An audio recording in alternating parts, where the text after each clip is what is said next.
சபையில் லைட்டாக சலசலப்பு வந்து அடங்குனதும் மகேந்திர சக்கரவர்த்தி மறுபடியும் பேச ஆரம்பிச்சாரு. நீங்க சொல்ற மாதிரி பல்லவராஜ்யம் என்னை ஒருத்தனே நம்பி இருக்கிறதா நான் ஏத்துக்க மாட்டேன். இதோ என்னோட வீர மகன் மாமல்லன் பல்லவர் பெருமையை நிலைநாட்டுறதுக்கு இருக்கான். ஆனாலும் வாதாபி மன்னனை நான் சந்திச்சது வெறும் சாகசத்துக்காக இல்லை. அவனை நேரில் பார்க்கறதுக்கு வேற ஒரு முக்கியமான காரணம் இருந்துச்சு.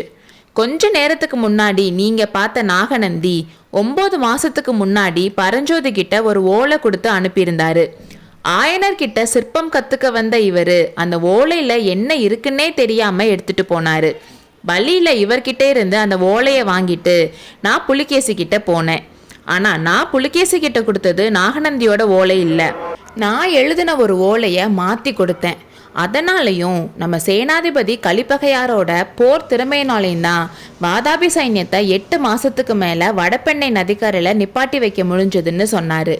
பிரபு, நாகநந்தியோட ஓலையில என்ன எழுதிருந்துச்சுன்னு முதல் மந்திரி சாரங்கத்தேவர் கேட்டாரு.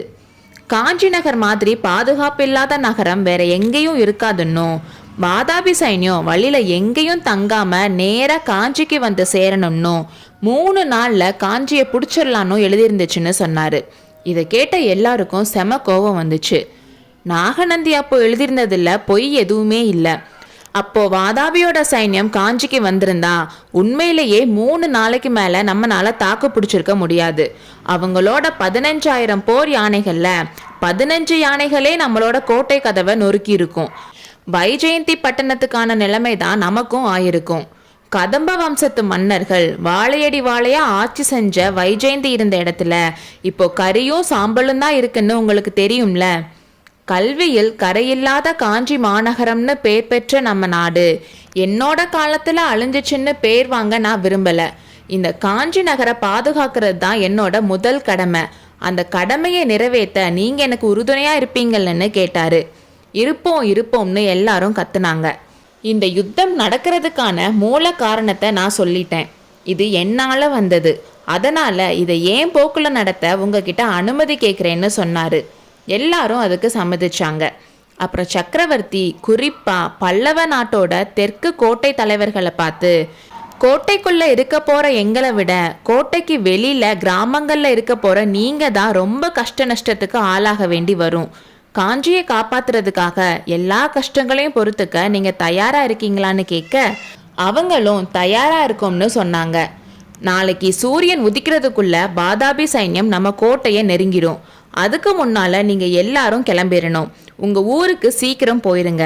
காஞ்சி நகர் முற்றுகையில இருக்கிறப்போ கோட்டைக்குள்ள இருக்கிறவங்களுக்கும் வெளியில இருக்கிறவங்களுக்கும் எந்த விதமான தொடர்பும் இருக்காது. கோட்டையை கைப்பற்ற புலிகேசி முயற்சி பண்ணி தோத்து போறப்போ அந்த கோவத்தை சுத்தி இருக்கிற கிராமங்கள் மேலதான் காட்டுவான். அதுக்கெல்லாம் நீங்க ரெடியா இருக்கணும். கோட்டை தலைவர்களே, நல்லா யோசிச்சு சொல்லுங்க. காஞ்சியை காப்பாத்துறதுக்காக நீங்க எல்லா விதமான தியாகங்களுக்கும் ரெடியா இருக்கீங்களா? வாதாபியோட அரக்கற்படையால வரக்கூடிய கொடுமைகளை எல்லாம் பொறுத்துக்குவீங்களா? நாட்டுல பஞ்சம் வந்து மக்கள் பட்டினியினால சாக வேண்டியது வந்தாலும் நீங்க மனம் கலங்காம இருப்பீங்களான்னு சக்கரவர்த்தி கேட்டதும் செஞ்சிக்கோட்டை தலைவன் சடையப்ப சிங்கன் சொன்னாரு, பல்லவேந்திரா, இதுல யோசிக்க ஒன்றும் இல்லை. பல்லவ ராஜ்யத்தோட மணிமகுடம் காஞ்சி. காஞ்சி அழிஞ்சிருச்சுன்னா அதுக்கப்புறம் யார் உயிரோடு இருந்து என்ன பயன்? காஞ்சியை காப்பாத்துறதுக்காக எந்த தியாகத்தையும் செய்ய ரெடியா இருக்கும். உங்கள் விருப்பம் எப்படியோ அப்படியே நடந்துக்குவோம். நான் சொன்னது தான் இங்க இருக்க எல்லாரோட முடிவும்னு சொன்னான். எல்லாரும் ஆமா ஆமான்னு சொன்னாங்க. அப்போ வெளியில இருந்து ஒரு தூதன் வந்தான். அவன் சக்கரவர்த்தி கிட்ட வந்து, கிழக்கு பக்கம் ஒரு பெரிய புழுதி படலம் தெரியுதுன்னும் கடலே திரண்டு வர மாதிரி சத்தம் கேக்குதுன்னு சொன்னான். சக்கரவர்த்தி எல்லாரையும் பார்த்து, வாதாபி சைன்யம் வந்துருச்சு. நம்ம எல்லாரும் நம்மளோட வீரத்தை காட்ட வேண்டிய நேரம் வந்துருச்சு. அமைச்சர்களே, மந்திரிகளே, இதோட சபை கலையுது. நாளையிலிருந்து முற்றுகை முடிகிற வரைக்கும் ஒவ்வொரு நாளும் ராத்திரி 2ஆம் ஜாமத்துல இங்க மந்திராலோசனை கூடும். இப்போ போய் எல்லாரும் அவங்கவுங்க வேலையை பாருங்கன்னு சொன்னதும் எல்லாரும் சீக்கிரமா கிளம்புனாங்க. கோட்டை தலைவர்களே, நீங்க கொடுத்த வாக்குறுதினால ரொம்ப சந்தோஷப்பட்டேன். நீங்க அந்த வாக்குறுதியை மட்டும் நிறைவேற்றி வச்சா புலிகேசிய கட்டாயம் ஜெயிச்சு வெற்றி கொடி நாட்டுவேன்னு சொல்லிட்டு பரஞ்சோதியை பார்த்து, தளபதி, இவங்களை தெற்கு கோட்டை வாசலுக்கு கூட்டிட்டு போங்க. இவங்க அகழியை தாண்டினதும் பாலத்தை உடைச்சு எரிஞ்சிடணும். மற்றபடி கோட்டை பாதுகாப்பு சம்பந்தமா நாம முடிவு பண்ணபடி எல்லாம் பண்றீங்களான்னு சக்கரவர்த்தி கேட்டதும், ஆமாம் பிரபு, தெற்கு வாசலை தவிர எல்லா வாசலையும் முழுசா அடைச்சாச்சு, பாலங்களையும் எடுத்தாச்சு, மதில் மேல கையில வேல்களோட 10,000 வீரர்கள் ரெடியா இருக்காங்கன்னு பரஞ்சோதி சொன்னாரு. எல்லாரும் கிளம்பினதுக்கு அப்புறம் சக்கரவர்த்தியும் மாமல்லர் மட்டும் தனியா இருந்தாங்க. மாமல்லரோட முகம் கவலையா இருக்க மாதிரி இருந்துச்சு. சக்கரவர்த்தி மாமல்லர் கிட்ட போய் அவர் தோள் மேல கை வச்சு, மாமல்லா, இந்த யுத்தத்தை ஏன் போக்குல நடத்த நீயும் எனக்கு அனுமதி கொடுப்பல்லன்னு கேட்டாரு. அப்பா, என்னையே கேட்குறீங்க, உங்க விருப்பம் எதுவோ அது எனக்கு சம்மதம்னு சொன்னாரு. சந்தோஷம் மாமல்லா, அரண்மனைக்கு போய் உன் அம்மா கிட்ட நான் பத்திரமா வந்துட்டேன்னு சொல்லு. பொழுது விடிறதுக்குள்ள இன்னும் ஒரு முக்கியமான காரியம் நான் செய்யணும், அதையும் முடிச்சுட்டு நான் அரண்மனைக்கு வந்துடுறேன்னு சக்கரவர்த்தி சொன்னதும் மாமல்லர் அந்த புறத்துக்கு போனாரு.